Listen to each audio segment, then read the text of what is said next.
আসসালামু আলাইকুম ওয়া রাহমাতুল্লাহ। আজকের ভিডিওতে আমরা ইসলামের ৩ মহান খলিফার নৃশংস হত্যাকাণ্ড সম্পর্কে বিস্তারিত বর্ণনা করব, তাই ভিডিওটি শেষ পর্যন্ত অবশ্যই দেখবেন। প্রিয় দর্শক, রাসূল সাল্লাল্লাহু আলাইহি ওয়াসাল্লামের মৃত্যুর পর পরবর্তী ২৯ বছর ইসলামী রাষ্ট্র পরিচালনা করেছিলেন এই ৪ জন মহান খলিফা। হযরত ওমর রাদিয়াল্লাহু এর পর থেকে খলিফাদের উত্তরসূরি নির্ধারণের ক্ষেত্রে অনেক জটিলতা তৈরি হয়েছিল। সেই জটিলতার সমাধান হয়েছে কলঙ্কিত এবং রক্তাক্ত এক অধ্যায়ের মধ্য দিয়ে। এই ৪ খলিফার মধ্যে ৩ জনকেই হত্যা করা হয়। তৃতীয় খলিফা হযরত ওসমানের মৃত্যুর পর মুসলমানরা দ্বিধা বিভক্ত হয়ে পড়েন। শুরু হয় নিজেদের মধ্যে যুদ্ধ, যে সকল যুদ্ধে নিহত হয়েছিলেন প্রায় ৯০,০০০ মুসলমান। আর চতুর্থ খলিফা হযরত আলীকে হত্যা করে খারিজিরা। আজকের এই ভিডিওতে আমরা ৩ খলিফার নৃশংস মৃত্যুর ঘটনা সম্পর্কে বিস্তারিত বর্ণনা করতে চলেছি। ১. আবু বকর রাদিয়াল্লাহু তাআলা আনহু। ৪ খলিফার মধ্যে সবচেয়ে প্রবীণ ছিলেন হযরত আবু বকর রাদিয়াল্লাহু তাআলা আনহু। সম্পর্কে তিনি মহানবী সাল্লাল্লাহু আলাইহি ওয়াসাল্লামের শ্বশুর ছিলেন। তার মেয়ে হযরত আয়েশা রাদিয়াল্লাহু ছিলেন প্রিয় স্ত্রী। রাসূল সাল্লাল্লাহু আলাইহি ওয়াসাল্লামের মৃত্যুর পর বিভেদ তৈরি হয়েছিল কে হবেন প্রথম খলিফা। অনেক তর্ক বিতর্ক শেষে ৮ই জুন ৬৩২ খ্রিস্টাব্দে মদিনার বনু সায়েদা গোত্রের চত্বরে প্রথম খলিফা নির্ধারিত হন হযরত আবু বকর সিদ্দিক রাদিয়াল্লাহু তাআলা আনহু। তিনি মাত্র ২ বছর ৩ মাস ক্ষমতায় ছিলেন। মহানবীর মৃত্যুর পর মুসলমানদের মধ্যে এবং ইসলামী রাষ্ট্রে যে নানা ধরনের ফিতনা এবং বিপর্যয় তৈরি হয়েছিল তা নিয়ন্ত্রণ করতেই পুরোটা সময় পার করেছিলেন ইসলামের এই প্রথম খলিফা। ইতিহাসে তা রিদ্দার যুদ্ধ নামে পরিচিত। ৬৩৪ খ্রিস্টাব্দের ২৩শে আগস্ট অসুস্থ অবস্থায় মারা যান খেলাফায়ে রাশিদিনের প্রথম খলিফা হযরত আবু বকর রাদিয়াল্লাহু তাআলা আনহু। তখন তার বয়স হয়েছিল ৬০ বছর। ৪ খলিফার মধ্যে তিনিই একমাত্র খলিফা যার স্বাভাবিক মৃত্যু হয়েছিল। ২ বছরের কিছু বেশি সময় পরেই শেষ হয় প্রথম খলিফার শাসনামল। মারা যাবার আগে ওমর ইবনে খাত্তাবকে তিনি খলিফা মনোনীত করে যান। হযরত ওমর ইবনে খাত্তাব রাদিয়াল্লাহু তাআলা আনহু ছিলেন ইসলামের দ্বিতীয় খলিফা এবং একমাত্র খলিফা যার ক্ষমতা গ্রহণ পূর্ব নির্ধারিত ছিল, তাই তার বিরোধিতাও কম হয়েছে। খলিফা ওমরের আমলে ইসলামী রাষ্ট্র সবচেয়ে বেশি বিস্তার লাভ করেছে। তিনি আরবের সকল গোত্রকে নিয়ন্ত্রণের পর পারস্য এবং বাইজেন্টাইন সাম্রাজ্য মুসলিম ভূখণ্ডের দখলে নিয়ে আসেন। খলিফা ওমর ১০ বছর ৬ মাস ৮ দিন ক্ষমতায় থাকার পর এক ক্রীতদাসের ছুরির আঘাতে ইন্তেকাল করেন। কুফা প্রদেশের শাসনকর্তা মুগিরার দাস ছিল আবু লুলু ফিরোজ। হরমুজা ও জাফিনা নামে মদিনার ২ জন যুদ্ধবন্দীর সহায়তায় তিনি ওমর রাদিয়াল্লাহুকে হত্যার পরিকল্পনা করেন। আরেকটি মত অনুযায়ী আবু লুলু তার মনিবকে প্রতিদিন ২ দিরহাম করে মুক্তিপণ দিতেন, আর এই মুক্তিপণ কমানোর জন্য তিনি হযরত ওমরের কাছে গিয়েছিলেন। কিন্তু খলিফা ওমর বলেছিলেন মুক্তিপণের পরিমাণ তো ঠিকই আছে, আর এতেই ক্ষিপ্ত হয়ে ওঠে লুলু। পরদিন লুলু সকালে মসজিদে নববীতে ফজরের নামাজের জামাতে অংশ নেয়। নামাজের একামতের পর ওমর রাদিয়াল্লাহু যখন তাকবীর দিয়ে নামাজ শুরু করেন, তখন লুলু কাতার ভেঙে সামনে এগিয়ে আসে। তার হাতে ছিল দুধারী খঞ্জর। একে একে ৬টি আঘাত করেন হযরত ওমরের শরীরে। একটি আঘাত করেন নাভির নিচে। এই আঘাতেই হযরত ওমর মারা যান। খলিফা ওমরকে বাঁচাতে এসেছিলেন কাবিল বিন উবাই নামে একজন মুসল্লি। তিনিও ছুরির আঘাতে নিহত হন। এই ঘটনার ৩ দিন পর নিজ ঘরে ৩৬ বছর বয়সে ইন্তেকাল করেন ইসলামের সবচেয়ে সফল খলিফা হযরত ওমর বিন খাত্তাব রাদিয়াল্লাহু তাআলা আনহু। কারবালার চাইতেও নির্মম কোনো হত্যাকাণ্ড হয়ে থাকলে ইসলামের ইতিহাসে হযরত ওসমান রাদিয়াল্লাহু তাআলা আনহুর হত্যাকাণ্ড ছিল সবচেয়ে করুণ এবং নৃশংস।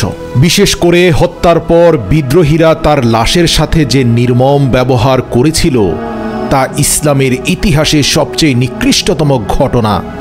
আপনি জেনে অবাক হবেন, ওসমান রাদিয়াল্লাহু তাআলা আনহুর হত্যাকাণ্ডের সাথে জড়িত ছিলেন খোদ ইসলামের প্রথম খলিফা হযরত আবু বকর রাদিয়াল্লাহু তাআলা আনহু এর ছেলে ইতিহাস থেকে জানা যায় ইসলামের তৃতীয় খলিফা হযরত ওসমান রাদিয়াল্লাহু তাআলা আনহু ছিলেন শান্তশিষ্ট ও খুবই নরম প্রকৃতির মানুষ এবং মিষ্টি ভাষায় সকলের সাথে তিনি কথা বলতেন। তিনি খলিফাদের মধ্যে সবচেয়ে বেশি সময় ক্ষমতায় ছিলেন। তার 12 বছরের শাসন আমলের শেষ দিকে মুসলমানদের মধ্যে নানা বিদ্রোহ দানা বাঁধতে শুরু করে। শেষ পর্যন্ত এই বিদ্রোহ এক ভয়াবহ মর্মান্তিক ঘটনার মধ্য দিয়ে শেষ হয়। 80 বছর বয়সে খলিফা ওসমানকে অত্যন্ত নির্মমভাবে হত্যা করা হয়। হত্যার পর বিদ্রোহীরা তার লাশের সাথে যে নির্মম ব্যবহার করেছিল তা ইসলামের ইতিহাসে সবচেয়ে নিকৃষ্টতম ঘটনা বলে মনে করা হয়। টানা 40 দিন তাকে অবরোধ করে রাখা হয়। এরপর তার বাড়ির দরজায় আগুন ধরিয়ে দিয়েছিল বিদ্রোহীরা। বাড়ির 3 জন নিরাপত্তা রক্ষীও নিহত হয়েছিল বিদ্রোহীদের পাথরের আঘাতে। বিদ্রোহীরা খলিফার বাড়িতে পানি পর্যন্ত বন্ধ করে দিয়েছিল। ইসলামের প্রথম খলিফা আবু বকর রাদিয়াল্লাহু তাআলা আনহু এর ছেলে মোহাম্মদ প্রথমে 3 জন বিদ্রোহীকে নিয়ে খলিফা ওসমান রাদিয়াল্লাহু এর বাড়িতে প্রবেশ করেন। তখন হযরত ওসমান কোরআন পড়ছিলেন। ঘরে ঢুকেই মোহাম্মদ বিন আবু বকর খলিফার দাড়ি ধরে টান দেয় এবং গালিগালাজ করতে থাকে। হযরত ওসমান তাকে স্মরণ করিয়ে দিয়ে বলেন, তোমার বাবা ইসলামের প্রথম খলিফা আবু বকর যদি আজ এই দৃশ্য দেখত তাহলে কতই না মর্মাহত হতো। আর এতে হঠাৎ করে মোহাম্মদ পিছু হটে যান। বাবার স্মৃতি স্মরণ করে সাথে সাথে তিনি দরজা দিয়ে বের হয়ে যান। তখন অন্য বিদ্রোহীরা খলিফার মাথায় 3টি আঘাত করেন এবং সাথে সাথে গলগল করে রক্ত পড়তে থাকে সামনে রাখা কোরআন শরীফের পাতায়। এরপর তলোয়ার দিয়ে অনবরত আঘাত করতে থাকে। এক সময় খলিফা ওসমান তার হাত দিয়ে তরোয়ালের আঘাত ঠেকাতে গেলে তার হাত কেটে যায়। আর এ সময় ওসমান বিদ্রোহীদের বলেন, এই মাত্র তুমি যে হাতটি কেটে ফেললে সেই হাত দিয়েই ইসলামের ইতিহাসের প্রথম কোরআন শরীফটি লেখা হয়েছিল। এমন কথাতেও পাষণ্ড বিদ্রোহীদের মন গলেনি।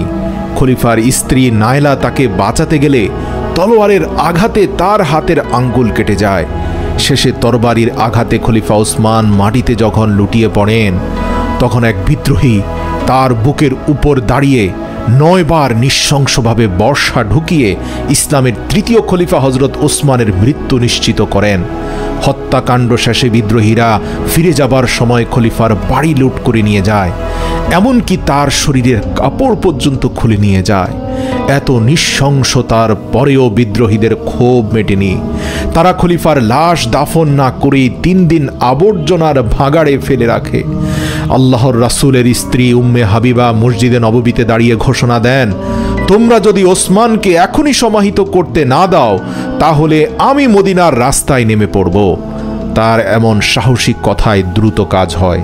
বিদ্রোহীরা নমনীয় হয়ে পড়েন। প্রথমে আনসারদের কেউই তার জানাজা পড়াতে রাজি হলো না। পরে উমাইয়া বিন আবিব তার জানাজা পড়ান। তাকে জান্নাতুল বাকিতে দাফন করা হয়। হযরত আলী রাদিয়াল্লাহু তাআলা আনহু সেখানেই দাফন করার পরামর্শ দিয়েছিলেন। অন্য আরেকটি মতে হযরত ওসমান রাদিয়াল্লাহু এর হত্যাকাণ্ডের সময় হযরত আলী মদিনাতেই ছিলেন না।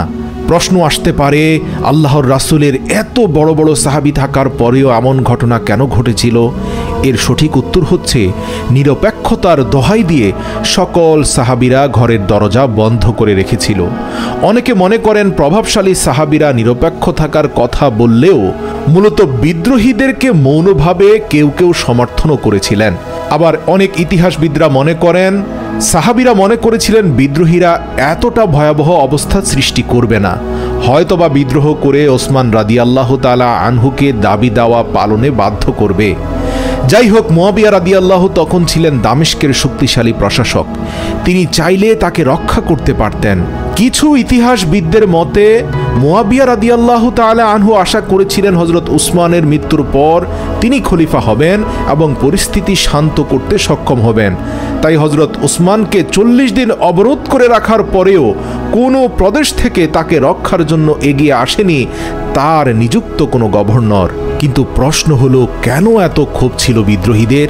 ইতিহাস থেকে জানা যায় হযরত উসমানের বিরুদ্ধে সবচেয়ে বড় অভিযোগ ছিল তার প্রশাসনিক দুর্বলতা। তবে এও স্বীকার করতে হবে, তার প্রশাসনিক যে দুর্বলতাগুলো বলা হয়েছে এগুলো খুব বড় ধরনের ভুল নয় যে আল্লাহর রাসূল কর্তৃক জান্নাতের সার্টিফিকেট প্রাপ্ত একজন শ্রেষ্ঠ সাহাবীকে এভাবে হত্যা করতে হবে। যাই হোক, তার বিরুদ্ধে সবচেয়ে বড় অভিযোগ ছিল স্বজনপ্রীতির। বিভিন্ন প্রদেশে নিজের আত্মীয় স্বজন এবং পরিবারের সদস্যদের বড় বড় পদে বসিয়েছিলেন তিনি। মূলত এই স্বজনপ্রীতি থেকেই ধীরে ধীরে তার বিরুদ্ধে অভিযোগ দানা বাঁধতে শুরু করে।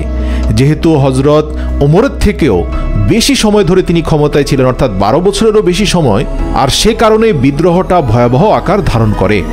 80 বছর বয়সে ইসলামের তৃতীয় খলিফা ওসমানকে নির্মমভাবে জীবন দিতে হয় বিদ্রোহীদের হাতে। ওসমান রাদিয়াল্লাহু তাআলা আনহুকে নির্মমভাবে হত্যা করার পর মুসলমানদের মধ্যে গৃহযুদ্ধ বেঁধে যায়, যার ধারাবাহিকতায় পরবর্তী কয়েকটি বছরে মৃত্যুবরণ করে 90,000 মুসলমান। ইসলামের ইতিহাসে মুসলমানদের সাথে মুসলমানের যুদ্ধে এই প্রাণহানি সবচেয়ে বেশি প্রাণহানির ঘটনা। যে হাত দিয়ে পৃথিবীর ইতিহাসে সর্বপ্রথম কোরআন লেখা হয়, সেই হাতকে কেটে দেওয়া হয় এবং নৃশংসভাবে সেই কোরআন লেখক ইসলামের তৃতীয় খলিফা হজরত উসমান রাদিয়াল্লাহু তাআলা আনহুকে নৃশংসভাবে হত্যা করে ইসলাম বিচ্যুত কিছু সংখ্যক নামদারি মুসলিমেরা। এই সকল বিদ্রোহীরা হজরত উসমানকে হত্যার পর ক্ষমতার দায়ভার এসে পড়ে আলী বিন আবু তালিব রাদিয়াল্লাহু তাআলা আনহুর উপর। তিনি ক্ষমতা নেওয়ার পরে বিদ্রোহ আরও চাপা দিয়ে বসে, চারপাশে বিশৃঙ্খল পরিস্থিতি তৈরি হয়ে যায়। ইতিমধ্যে মুসলিমদের মধ্যে যুদ্ধে নিহত হয়েছে 90,000 মুসলমান। হজরত আলীর বয়স ছিল তখন 60 বছর। খলিফা হওয়ার পর হজরত আলীর উপর বেশি চাপ পড়ে, তিনি ওসমান হত্যার বিচার কেন করছেন না। কিন্তু ওসমান হত্যার সাথে জড়িত থাকা সকল মানুষকে আলাদা করে চিহ্নিত করে বিচার করাটা তখন এতটা সহজ ছিল না। যেহেতু ওসমান রাদিয়াল্লাহু তাআলা আনহুর বিরুদ্ধে একটা গণবিদ্রোহ হয়েছিল, তাই এর বিচারটাও খুব সহজ ছিল না।